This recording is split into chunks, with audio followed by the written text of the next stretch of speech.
Boa noite. Boa noite. Tudo bem? Tudo certo? É um prazer, viu, estar com você aqui. De acordo com a nossa pré-live, aí você tem uma experiência aí com obesidade, com bariátricos, e isso me interessa bastante, né? Então vamos lá, fala um pouquinho da sua história de vida, sua formação, para o pessoal conhecer você um pouquinho.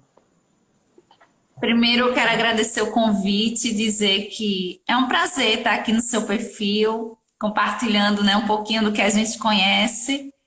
E eu sempre acompanho, então sou seguidora assídua e hoje eu estou aqui participando. Então é muito legal participar. Sim, vamos lá, vamos resumir um pouquinho para o pessoal que não me conhece, né, que está chegando. Bem, eu sou nutricionista, né? Então eu tenho um tempinho que trabalho com emagrecimento, com mais especificamente com emagrecimento, né? Faltado assim. Eu digo que com emagrecimento é porque hoje a gente encontra várias linhas dentro da nutrição. Tem um nutricionista low carb, tem um da jejum. Então, eu sou bem voltado para o comportamental, uma linha mais comportamental. E desde a faculdade, né, conforme a gente conversou, eu tive experiência com obesos mórbidos, né? Então, com a cirurgia bariátrica, que é um dos pontos que a gente vai tratar hoje na live. Então, desde lá, de estudante, no estágio, eu fui vendo a dificuldade e a complexidade que é o indivíduo obeso. Porque muita gente pensa que, eu escuto muito, é só fechar a boca, isso é preguiça. Isso eu sempre digo, isso é de quem não entende de fato que é um indivíduo obeso e que é a doença em si, a obesidade. Verdade, verdade. É isso. Então você formou aí na sua terra mesmo? Como é que foi essa trajetória aí? Sim, eu sou de Aracaju, Sergipe, fica aqui no Nordeste, do ladinho da Bahia, que eu acho que é onde as pessoas mais conhecem. E me formei na Federal daqui, na UFES. Eu entrei em 2009 na faculdade, foram 4 anos. Foi a segunda turma que teve aqui no estado, então foi 4 anos de estudo. Aí vem pós-graduação, depois após, aí fiz nutrição clínica, pós-graduação. E aí teve os cursos, né, modulação intestinal, e a gente nunca para de estudar. Toda hora tem um curso, tem uma atualização, porque clínica a gente precisa estar se atualizando. Verdade, verdade. Essa questão da nutrição comportamental é muito importante, né? Até para diferenciar o nutricionista, né? Porque se você não ensinar comportamento para o seu paciente, né? Ele vai ficar rodando de nutricionista em nutricionista, ainda mais o obeso, né? E eu creio que você deve escalonar, né? Não começa tudo de uma vez, porque sabe que aquele paciente. Eu estou vendo isso na nutrologia, que eu estou fazendo após agora, né? A questão da nutrologia comportamental e de lifestyle, né? Mudanças de estilo de vida. Não dá para assustar ele de uma vez, né? Como é que você vê essa parte? É essencial lidar com, eu digo, com o hábito alimentar. Então, o indivíduo chega com costume, então ele tem aquele hábito de comer aquele alimento há anos. Então, ele come, por exemplo, no café, o pão francês com manteiga e queijo há 10, 20 anos, aí você chega do nada e vai dizer, ó, você não vai comer mais isso, você agora vai ter que comer uma fruta, uma vitamina, enfim, então é um choque. Sem falar no apego emocional que muitas vezes também tem esse indivíduo com aquele alimento. Ah, minha mãe preparava o pãozinho com café, e sempre que eu consumo eu lembro da minha mãe, lembro da minha avó, enfim, então a alimentação envolve vários eixos, né, que a gente diz. Então, tem o fator emocional, tem cultural. Aqui no Nordeste a gente come o tipo de alimento que no Sul não come, não é o hábito. Então tem o social, tem o econômico. Então tem vários fatores que quando a gente está de frente com o paciente, eu digo que eu não trato a doença, eu trato o paciente, o indivíduo. Então você tem que entender qual é a relação desse indivíduo com essa comida. Por que que ele chegou ali com aquele peso?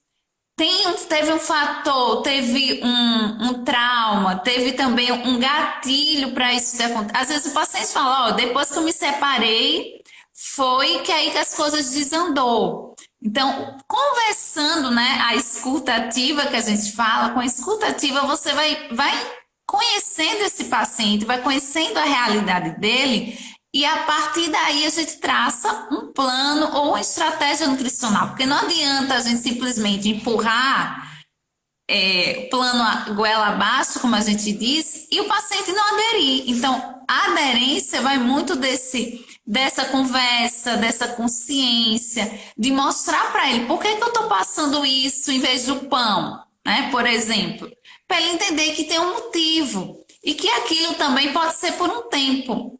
Ele pode eventualmente comer o pãozinho dele na chapa, com manteiga. Então, entender que tudo tem uma necessidade, tudo tem um motivo e tudo tem um objetivo. Então, a gente traçar junto, caminhar junto com esse paciente é importantíssimo. Então, na prática, eu vejo como essencial o fator hábito, né? Hábito alimentar. Perfeito. E tem a questão também da relação, no caso médico-paciente, nutricionista-paciente, a questão da empatia, né? Paciente, eu trato muito intestino irritável, muito essas doenças funcionais, né? Que a medicina tradicional coloca os rótulos aí de idiopático, que é algo que não tem causa, mas na verdade são múltiplas causas. Então é mais fácil falar que não tem causa para ficar mais fácil de explicar o remedinho, né, que é os cala-boca da vida, e o paciente vai embora achando que melhorou e você achando que está tratando. Então, a questão da empatia, muitas vezes é um paciente que já foi a diversos colegas e você fala para ele, não, você realmente tem um problema, uma patologia, eu estou aqui para te ajudar. Não é aquele médico, aquele nutri, né? Alguém da saúde que vira e fala, não, isso não é nada, e toma aqui um ansiolítico e pronto, né? Como que não é nada se eu estou sofrendo? Né? Então, essa relação de empatia é importante, e é o que vai pesar no futuro aí, porque está tendo muitos nutricionistas no mercado de trabalho, muitos médicos no mercado de trabalho, o que vai diferenciar a gente é essa palavra, né? Empatia. E nesse desenvolvimento dessa relação que você bem citou, ele mesmo vai lhe dizer quando tá tudo caminhando bem, né? Quando aquele plano, por exemplo, na nutrição foi bem elaborado e também quando não foi. Eu sempre digo para os meus pacientes, ó, quando você recebeu o plano, você vê alguma coisa que está fora do que foi acertado, você tem total liberdade de expressar o que você achou. Porque o paciente, ele tem que se sentir, como você bem falou, acolhido e, de fato, que a gente fala, né? E uma estratégia individualizada. Na medicina não é diferente, porque eu sempre digo, tem médico que olha para você, pega aquela receita padrão, né, que está na gaveta e sai dando para todo mundo, por exemplo, que tem síndrome do intestino irritável, um exemplo. Então, não é assim, tem a questão da individualidade, que é importantíssimo a gente entender esse paciente e abordar da maneira correta. Verdade. Essa questão da empatia também, a partir do momento que você conquistou o paciente, não, eu vou confiar no profissional de saúde, né? Ele perde aquele medo até de falar dos deslizes, as escorregadinhas, porque se você for uma pessoa muito fechada e não der essa liberdade para o paciente, ele vai sentar na sua frente, não, eu segui tudo certinho, mas você sabe que não seguiu, né? Exato. E o obeso, né, que é o que a gente está falando hoje aqui, ele tem muito subnotificação. Por exemplo, a gente usa muito diário alimentar e os próprios estudos já falam, ó, é uma ferramenta que você já sabe que vai ter subnotificação, porque ele nunca vai lhe relatar, ainda mais em primeiro encontro, vai lhe relatar tudo que de fato ele consome. Então, ele sempre vai omitir a comidinha dali, outra acolá, né? Então, realmente, é bem pontual mesmo isso aí que você relatou. Pronto, e essa questão das ferramentas que você está falando, você está no módulo 2 do Murilo Pereira também, né? Não, o Murilo, eu fiz só o um, Fez né? um. E não dei procedimento, mas tinham dois, né? Que é em Brasília, foi em Brasília assim, na época, né? Isso, eu tô na segunda turma, que ainda vai realizar e a pandemia não deixou, vamos falar assim. E ele deu algumas ferramentas para a gente estar aplicando nos nossos pacientes, sabe? E é muito interessante isso, que às vezes essas ferramentas que a gente, tipo uma pré-consulta, que ele vai preencher uma lista ou outra ali, às vezes era coisa que ele não falaria com você frente a frente, mas que num checklist ali ele coloca. Então aquilo já te, vamos dizer, te coloca à frente para conseguir sentar com esse paciente e tratá-lo, né, realmente. É muito legal essas ferramentas mesmo. Sim, Então, sim. pronto. O papo aqui, se deixar, vai longe, né? Que a gente vai surgindo outras coisas, mas a gente tem um roteirinho para a gente seguir. Então, pronto. Obeso saudável. Existe isso? E qual que, assim, a relação da obesidade com a microbiota? O que você tem estudado sobre isso? Vamos lá. É outra grande questão. Existe obeso saudável? Existe gordinho saudável? Eu digo que estado nutricional é diferente de padrão de estética. As pessoas estão confundindo muito isso. Então, principalmente quando vai para a linha comportamental, porque pensa que a linha comportamental vai aceitar o gordinho como saudável. E não é assim. Obesidade é uma doença, tem que ficar bem claro isso. Já um padrão estético é outra questão. Você não é obrigada a ter um corpo de tal atriz, de tal cantora, certo? Mas você tem que estar com seu peso dentro para sua altura, né? Que a gente fala no MC e outros parâmetros saudável. Então, isso é essencial as pessoas pararem de ter essa confusão mas eu sou gordinho, meus exames, não sei se você escuta, mas meus exames são todos normais. Né? Eu digo, mas você não fez todos os exames mais precisos, né? E o exame muitas vezes é um período, ele tira, ele resiste aquele período. Não quer dizer que você, depois que Não, fez o exame, Priscila, você pode. sem contar que o pessoal, quando Ah, sabe que vai colher exame, os 3 dias anteriores está se comportando ali. Então, aquela foto, ela já vem falseada, né? exato, tem isso também, exato. Então, é bem famoso, bem comum a gente ouvir essas alegações. Então, assim, a obesidade é uma doença que tem um impacto metabólico, né, fisiológico. Eu sempre digo que quando você aumenta seu tecido adiposo, né, que é a gordurinha, não é somente porque você não vai caber naquela calça, naquela roupa, não. Se aumentou esse tecido adiposo, você aumenta o que a gente fala, o nível de inflamação no seu corpo, porque o tecido adiposo ele produz substâncias, né? A leptina, a adiponectina, e essas substâncias em níveis desregulados, elas chamam inclusive os macrófagos tipo 1 e ali começa que a gente fala que é um processo inflamatório. Então, para quem é leigo, né, quem não está chegando por agora, então é importante saber que ali você já está tendo o que a gente fala, uma inflamação de baixo grau. Então, muitas vezes não é detectado, mas ela está ali, está constante. E essa inflamação de baixo grau pode ir desencadeando aí outras alterações, como por exemplo a resistência à insulina.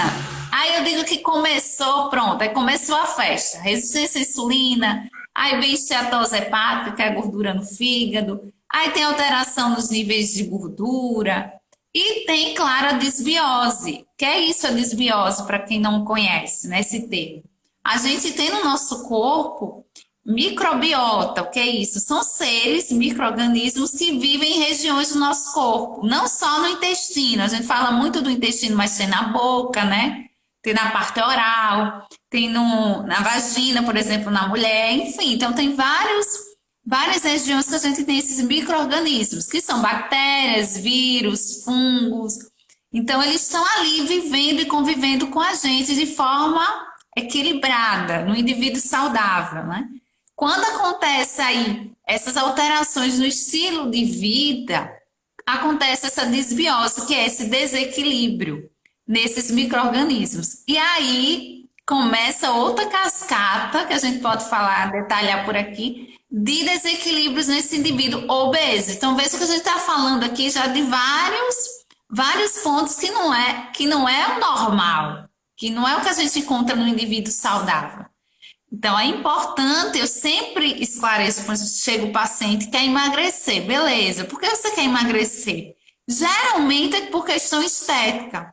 Muitas vezes ele não associa que tem todo... E eu tenho isso tudo acontecendo comigo? Tem isso tudo e um pouquinho mais, né? Porque a gente, como profissional, a gente sempre tem um olhar, e a gente que tem essa visão mais integral, né? De promover a saúde como todo desse indivíduo. Então, a gente está vendo além daquele... Eu digo sempre que o peso é um reflexo, é uma consequência dessa mudança que a gente está ali buscando. Verdade. Então, de acordo com... Só um resuminho para o pessoal, né? O obeso está numa corda bamba, tá? Porque nosso corpo tem mecanismos compensatórios, né? Que vai fazendo feedback. Imagina no âmbito da física quântica, da medicina quântica. As coisas não são assim. A que influencia B, que influencia C, que influencia D. Tudo separado. Então, se eu mudar aqui, eu vou diminuir o B, ou aumentar o C, e assim por diante. Não, vocês imaginam isso como uma rede, o A ligado no B, ligado no C, ligado no D, que se eu mexo nisso aqui, eu estou alterando toda essa rede. Então, esses mecanismos compensatórios, você está aumentando um, diminuindo o outro, a aloterapia mexe muito com isso, tá? Ela usa isso, mas você está, vamos dizer assim, tampando a cabeça e destampando o pé. Lá na frente você vai ver que não está legal o negócio, porque aí quando esses mecanismos compensatórios deixam de agir, aí não tem... É difícil, né, voltar, né? Não que é impossível, mas é mais difícil. Mas então, essa questão do obeso aí, lembra aquela época que teve uma BBB vendendo microbiota de magro e fez um estardalhaço nas redes sociais? Eu recebi um monte de e-mail, essa diferença microbiota do obeso para o magro, e realmente tem esse milagre aí? A gente consegue? Olha, BBB sempre está associado com polêmica, mas enfim, existe sim essa diferença entre a microbiota do obeso e do magro. Isso os estudos já deixam bem claro. Claro que a gente sabe que a microbiota, a gente sabe ainda muito pouco devido à sua complexidade. Sabe que quando a gente vai ler artigos, mais eles ressaltam isso, que precisam de mais estudos para entender essa diversidade de micro-organismos e também os substratos, que aí já é outra área. São substratos que essas bactérias produzem, que têm impacto nesse indivíduo. Então, vamos lá, existe sim essa diferença do gordinho e do magrinho, certo? Não só em tipos, né, que a gente fala em diversidade, mas também em quantidade. E isso é por causa de vários motivos. A alimentação do gordinho ou do obeso, ela tende a ser o quê? Mais gordurosa, gordura saturada. Ela tende a ter mais carboidratos simples. Ela tende a ter mais sal. Então, é a dieta ocidental que a gente fala. Então, a dieta que dá o alimento para essas bactérias mais ruins, digamos assim, para o pessoal entender. Então, a alimentação interfere bastante nessa microbiota. O tipo de alimento que você escolhe no seu dia a dia vai possibilitar ou não certas bactérias sobreviverem. É a mesma coisa um indivíduo, você está preso em um quarto. Vamos fazer uma analogia. Chega lá uma pessoa e não lhe oferece nada de alimento. Você, com o tempo, vai morrer. Não tem alimento para você, não tem alimentação. Já se você está ali preso, mas todo dia a cada 3 vezes ao dia tem sua refeição, você vai continuar sobrevivendo. A mesma coisa são as bactérias. Então, a alimentação e outros pontos também, atividade física, Já tem vários estudos que apontam que quando você faz atividade física, você modula também essa microbiota. O sono, que é um fator que muitas vezes as pessoas deixam de canto, dorme tarde, acorda tarde, e a gente sabe que o sono também interfere nessa microbiota. E lá desde o início, né? A mãe, como é que foi essa gestação? Como é que foi o parto desse indivíduo? É parto normal, cesáreo? Teve amamentação? Não teve? Então a gente diz que essa microbiota ela é constituída desde os primeiros dias, né? Desde os primórdios. E aí você tem uma característica, um microbiota formado. Ah, Nutri, mas isso é fixo, eu não posso mudar de jeito nenhum. Pode. Você mudando seu estilo de vida, você vai modificando essa microbiota intestinal. Então, eu diria que sim, que existe essa relação entre a obesidade e essa alteração nessa microbiota. Pronto. É interessante porque tem estudos em ratos, né, que mostram que implantou do rato magrinho no rato gordinho, ele emagreceu tudo, mas no ser humano existe o transplante fecal, existe os probióticos, só que assim, você tem que pensar o seguinte, você prefere, fazer uma polêmicazinha, você prefere comer cocô a vida inteira para tentar modular aquilo ali ou mudar hábitos, né, gente? Vamos falar, o transplante fecal, ele dá algo momentâneo, mas você parou o transplante fecal, por exemplo, a sua assinatura de microbiota que você formou lá atrás, ela, se você manteve hábitos, dieta, não faz atividade física, vai voltar ao que era anteriormente. Então, fica aí a ressalva, né, Priscila? Mudar hábitos. Não existe almoço grátis. Diz que a cada 3 dias, né, essa microbiota ela é reciclada, ela é modificada. Então, que você se alimenta, às vezes, na alteração de 1 ou 2 dias nesse seu estilo de vida já tem impacto nessa microbiota. E a gente pode falar também, existe muita gente também que não tem um estilo de vida saudável e que recorre aos probióticos, que também está muito em voga. Ah, eu vou ali na farmácia, compro o meu probiótico, vou ali, manipulo, e não é bem assim. A gente sabe que, inclusive, esse probiótico pode inicialmente até ser danoso, né, para esse supercrescimento, enfim, outras questões que estão envolvidas aí. Então, não é simplesmente também tomar uma cápsula. É importante você, de fato, mudar o seu estilo de vida. Não existe almoço de graça, com certeza. Então, tem uma pergunta interessante, aí o leigo oficial ele mandou. Um paciente que tem uma mutilação do seu sistema digestivo e intestinal pode ter uma microbiota saudável? É interessantíssimo porque tem tudo a ver com o que nós vamos falar agora, né? A cirurgia bariátrica, que é um extremo e pode sim ser considerado uma mutilação do sistema. Você está enganando o sistema. Até porque você modula a microbiota com essa cirurgia ao ponto dessa pessoa reverter diabetes, reverter doenças crônicas, mesmo não mudando certos hábitos. Então, realmente, pode acontecer isso e tem como pós-bariátrico ser bem saudável, sim. Então, a gente entra no nosso próximo tema, aproveitando o gancho dessa pergunta, tá?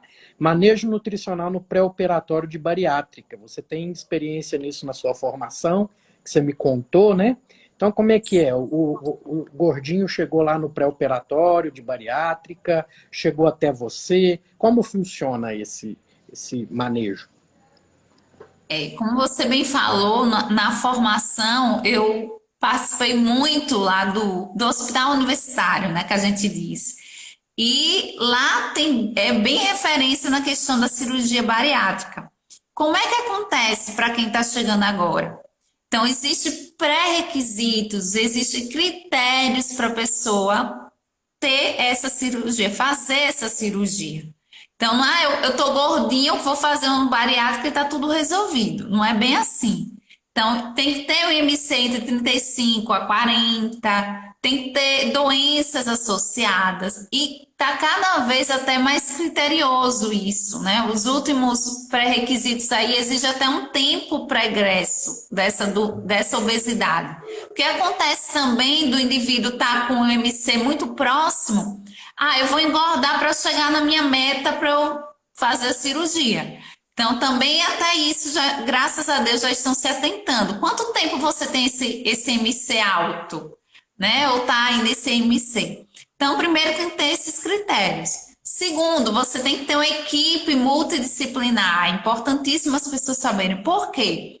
Porque é uma mutilação, como bem falou aí, que você vai ter impacto para o resto da sua vida. Então, você não pense que, eu não quero fazer dieta, eu vou fazer uma bariátrica. Pura ilusão, porque aí é que você vai fazer uma bela de uma dieta. E uma dieta por um bom tempo. E esse controle vai ser para o resto da sua vida. Então, a obesidade é uma doença crônica. Então, como uma doença crônica, ela exige um controle contínuo, certo? Então, tem que ter essa equipe. Quem é essa equipe? Um endócrino, um cirurgião, um nutricionista, um psicólogo é importantíssimo e um preparador físico, que nem todas as unidades têm, mas que também é fundamental no acompanhamento desse paciente. Então, no pré-operatório, né, vamos logo falar no pré, você chegou lá, o que a gente vai trabalhar com esse indivíduo? A gente vai tentar inserir hábitos saudáveis nele, vai tentar ao máximo fazer com que ele entenda a responsabilidade dessas mudanças de hábitos já naquele período. E também vamos promover a perda de peso, porque a gente sabe que tem que ter de 5 a 10% dessa perda de peso. Para a cirurgia, tem menor risco. Então, quanto menor o peso, né, todo o processo cirúrgico acaba sendo mais tranquilo. Então, eu tive, por exemplo, experiência lá no hospital, que chegava paciente no pré e nem fazia cirurgia.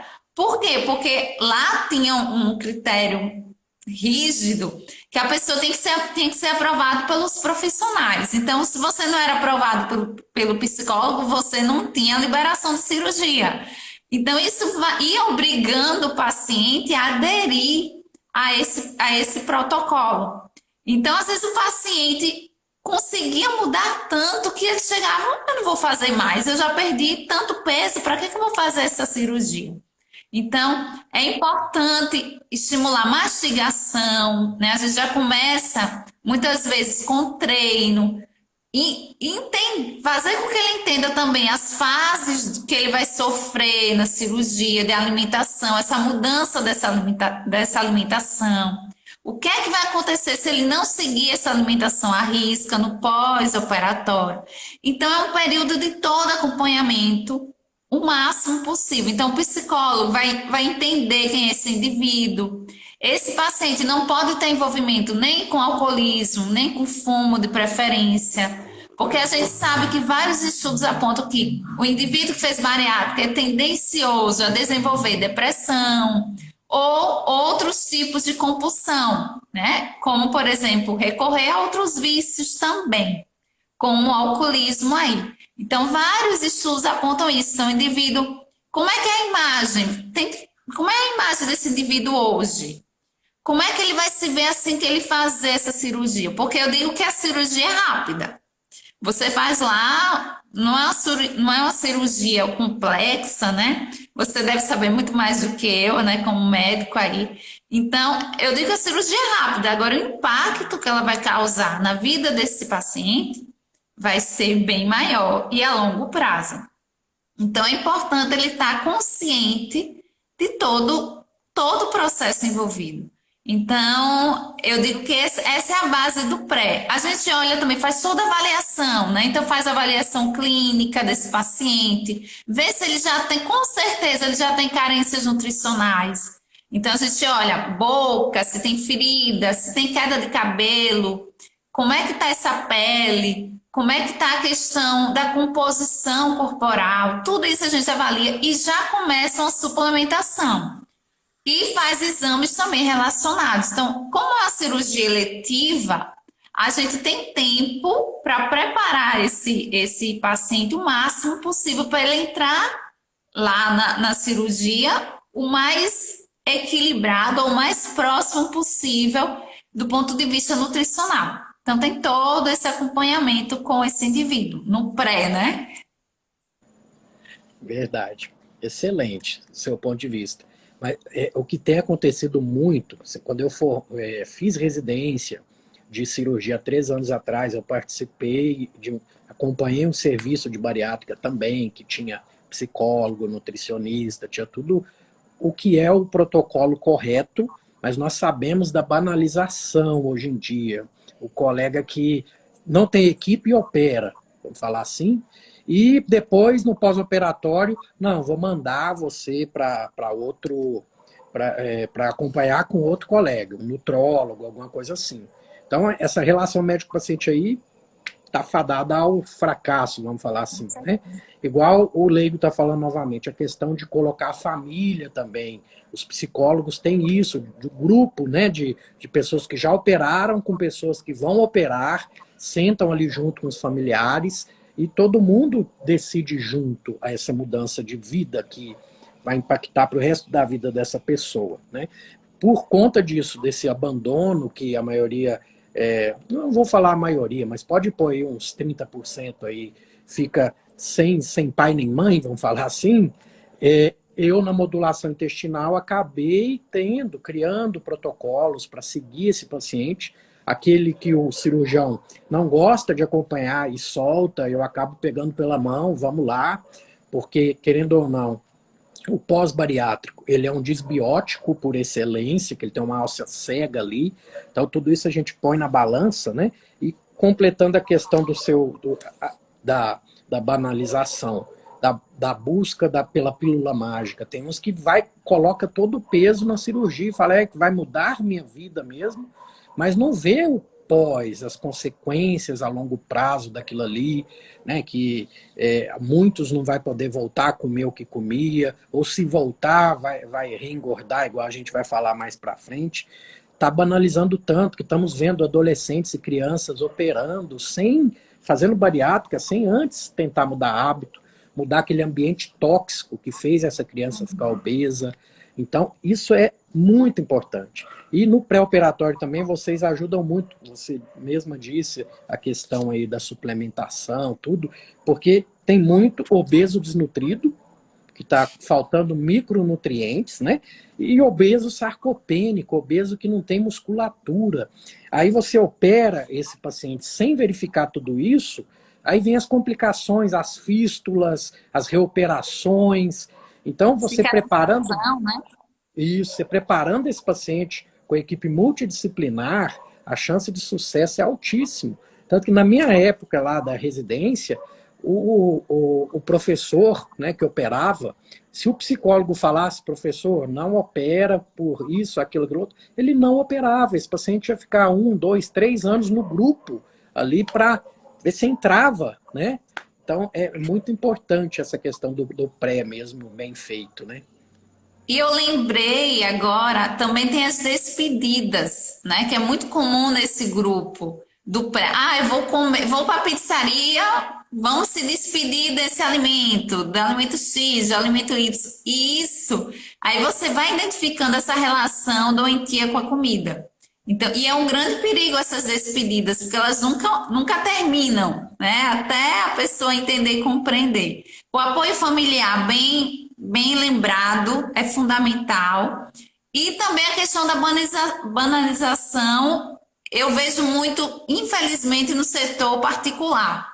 Já aconteceu várias vezes comigo de chegar paciente, agendar consulta, eu vim aqui para pegar um relatório para autorizar para o meu plano de saúde. A pessoa chega na primeira consulta simplesmente querendo essa liberação. Epa, não é bem assim, né, que as coisas andam.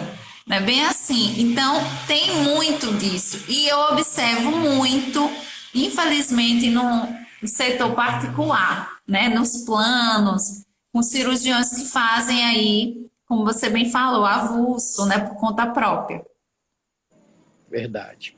Então pronto, o paciente foi bem preparado, operou por uma boa equipe, vai continuar seguindo a vida inteira com essa equipe, principalmente. Se você casa com o seu cirurgião, você casa com o nutricionista. E ele voltou agora no pós-operatório contigo. Como é que é esse manejo no pós-operatório? Você bem salutar essa questão do a longo prazo, né? Porque o paciente vai ter esse acompanhamento. Inclusive, tem resolução lá de 2007, se não me engano, um ano, e diz lá os meses, quase mais de um ano que essa pessoa tem que ter lá acompanhamento obrigatório com nutricionista, no caso da nutrição. Mas toda a equipe é fundamental. Então vamos lá, a pessoa fez a cirurgia, aí a gente começa com as fases dessa dieta. Porque ele não vai sair lá da cirurgia, ele não vai comer um prato com arroz, feijão e carne. Nem se iluda com isso. Inclusive, a gente fazia muito exercício no pré-operatório da maçã para treinar a mastigação. Então, você tem que pegar, levava lá e deu uma mordida, mastigue 30 vezes esse pedaço, porque é um paciente que está muito acostumado a comer rápido, a comer em frente à TV. Então, aí entra também essas estratégias que a gente trabalha desde lá do pré-operatório. E o volume, né? Porque primeiro, vamos lá as fases, né? Que é o que o pessoal mais tem dúvida ou é curioso. Primeira fase é a líquida restrita, ou seja, a pessoa vai tomar basicamente uma água coada, né? Então, tudo é bem... Não tem que ter resíduo nenhum. Então, é água de coco, é um caldo que você fez lá e coou, tem que estar sem resíduo. Então, são 50 ml. E aí tem um tempo, né? Que a pessoa, a cada 30 minutos, a pessoa vai tomando aquele líquidozinho. Então, eu já digo para o paciente, ó, você acha dieta ruim agora? Você vai passar mais de uma semana só no copinho, viu? Bebendo a cada 30 minutos um líquido. Então, a pessoa já começa a ter um pouco dessa realidade de que a dieta não vai ser assim, tudo posso à vontade, não é bem assim. Então, a primeira fase é essa líquida restrita, que a gente diz. A segunda já é a líquida completa.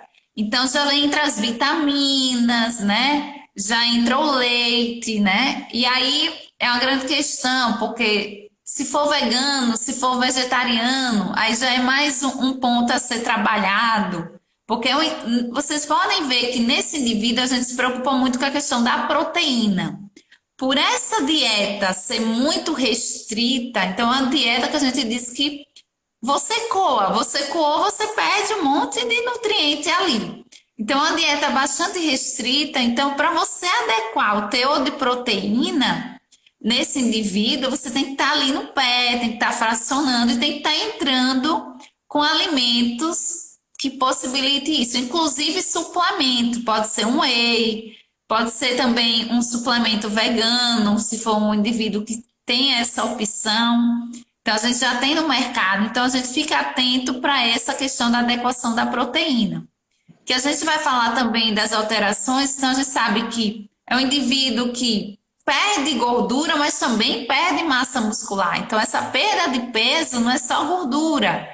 Então, a gente já falou anteriormente, já é um indivíduo que tem uma porcentagem baixa de proteína, né, de massa muscular, e tende a perder ainda mais nesse processo de perda de peso devido à cirurgia.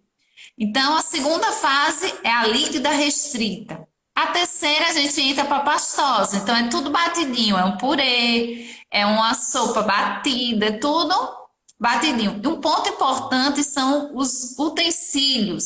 Então, é tudo no pires. Então, para a pessoa, pequeno volume, é fracionado. Por quê? Porque, a depender da técnica, né, que foi feita essa cirurgia, por exemplo, pode dar 30 ml lá do estômago, né, a capacidade. Então, é uma restrição de volume. Então, você tem que fracionar, tem que ver a mastigação para não ter nenhuma complicação. Então, vocês vão vendo que não é tão fácil assim.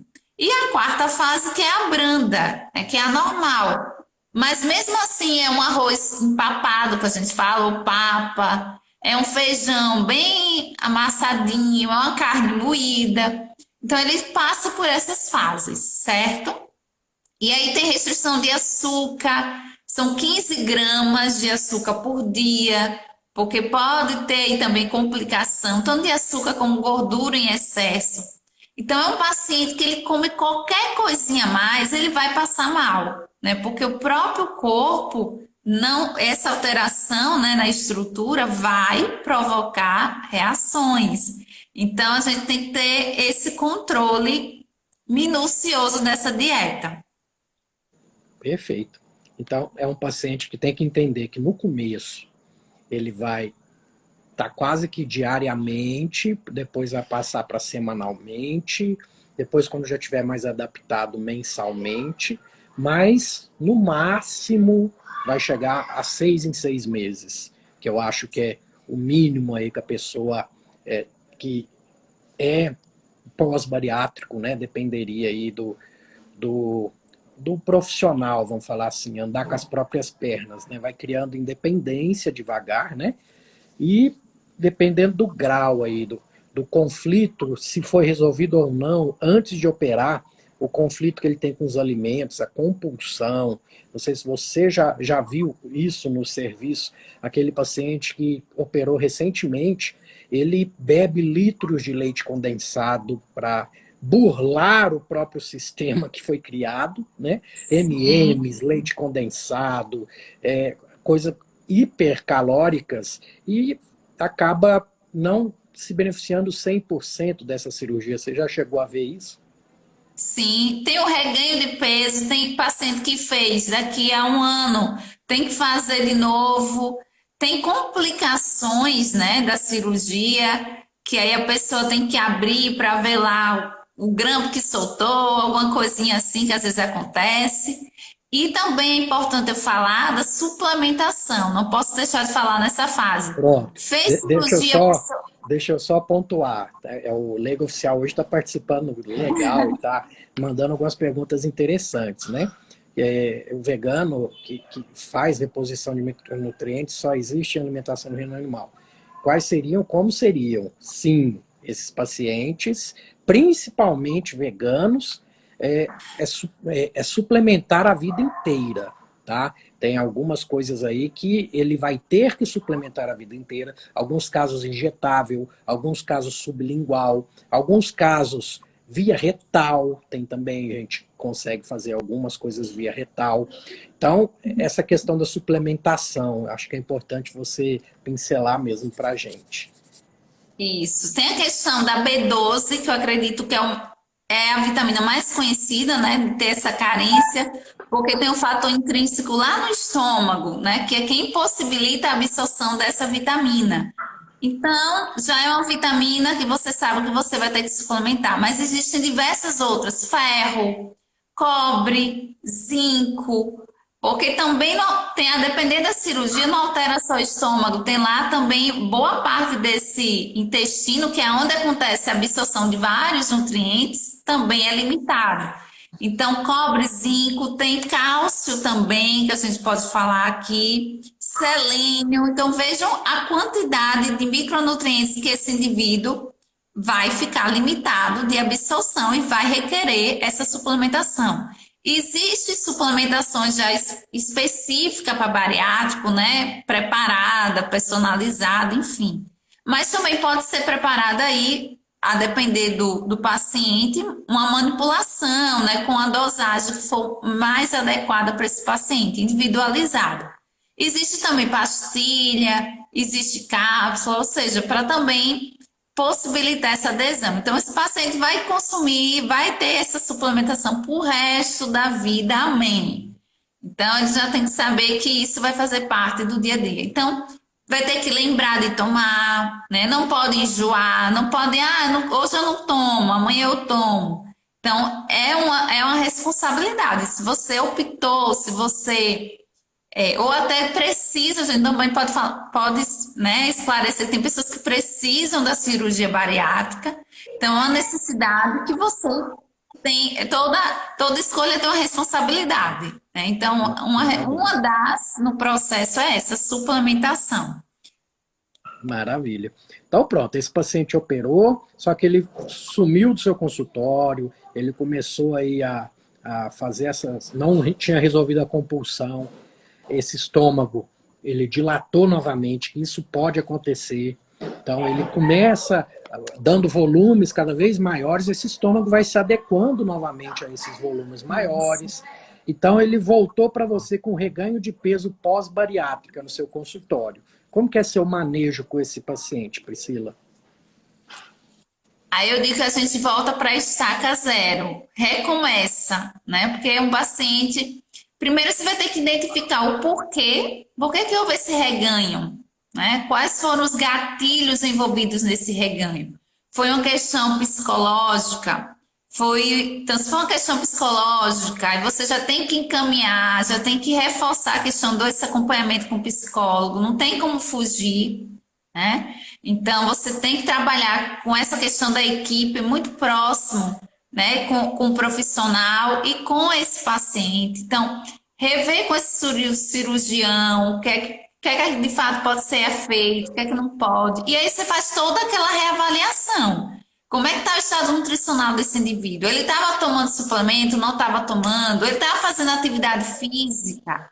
É outro ponto também que a gente falou aqui, mas que possibilitem muito a adesão desse paciente. E é importante a gente falar aqui que é um indivíduo que, do ponto de vista estético, tem essa transformação. Então, ele era um obeso, ele tem um emagrecimento rápido, né? A depender do paciente, de um ano e 6 meses, ele perde mais de 12 quilos, muito mais que isso, a depender do paciente. Então, já começa a ter aquela questão estética, de ter excesso, que a gente fala no popular, de pelanca, né? Daquela coisa flácida, que muitas vezes incomoda dele ir para uma academia, aí já tem outras questões que ele tem que trabalhar. Ou então ele se via numa imagem corporal e agora ele se vê em outra. Como é que é essa percepção dessa nova imagem corporal dele?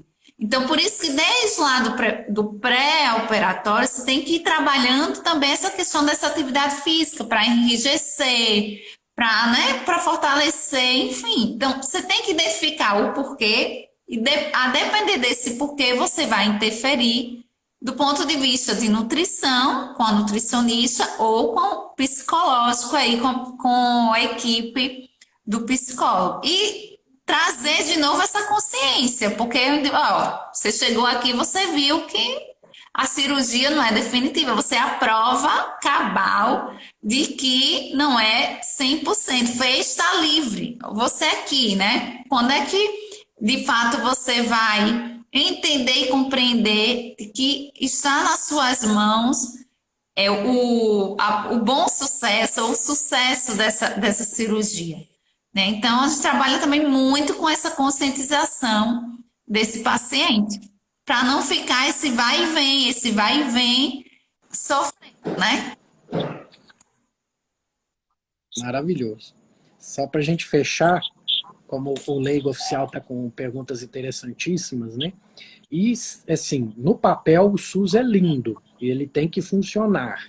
Se não funcionar na sua região, eu sugiro ouvir um podcast que eu fiz com uma excelente advogada, que ela fala que tem como acionar para conseguir essa suplementação, né, gratuita, via SUS, tá? Mas tem que mexer alguns pauzinhos aí para conseguir.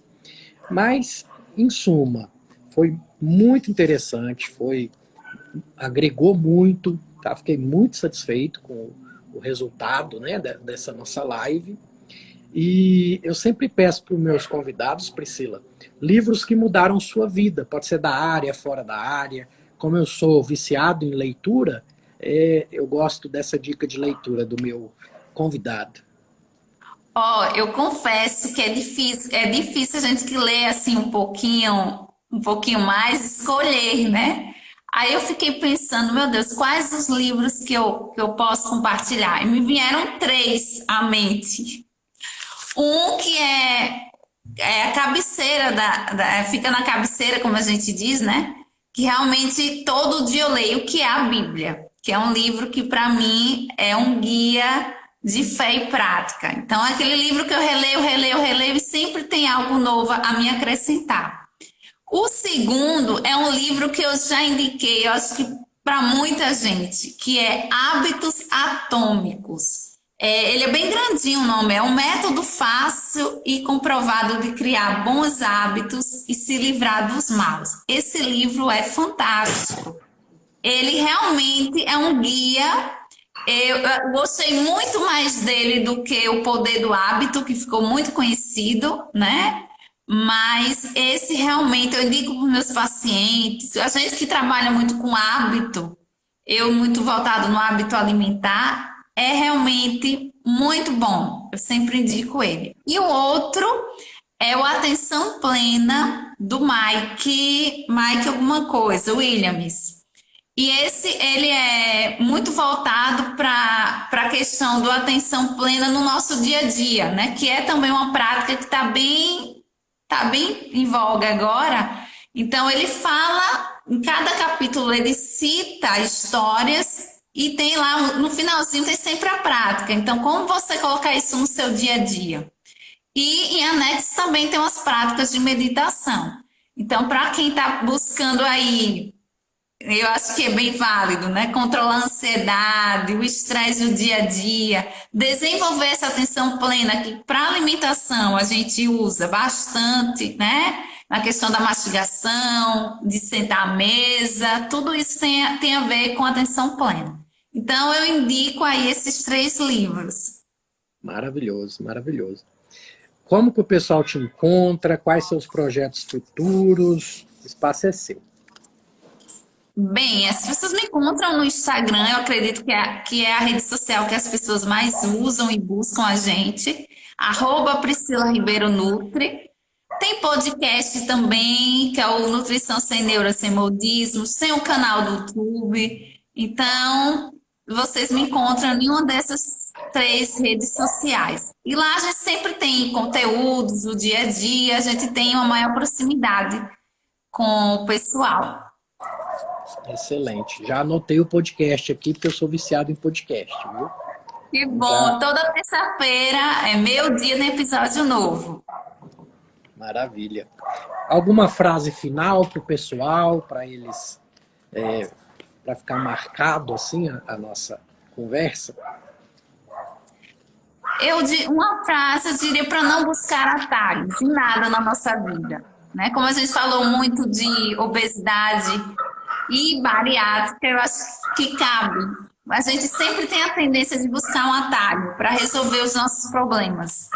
E para resolver, a gente tem que ir na causa base, né? Para de fato ter uma resolução. Então vamos encarar os nossos problemas de frente, né? E aí a gente vai ter um bom resultado. Maravilha. Muito obrigado pelo seu tempo, pela sua atenção. Foi muito bom mesmo. Superou minhas expectativas em muito. Gratidão e carpe diem. Oh, muito obrigada pelo convite mais uma vez. Boa noite, fica com Deus. Boa!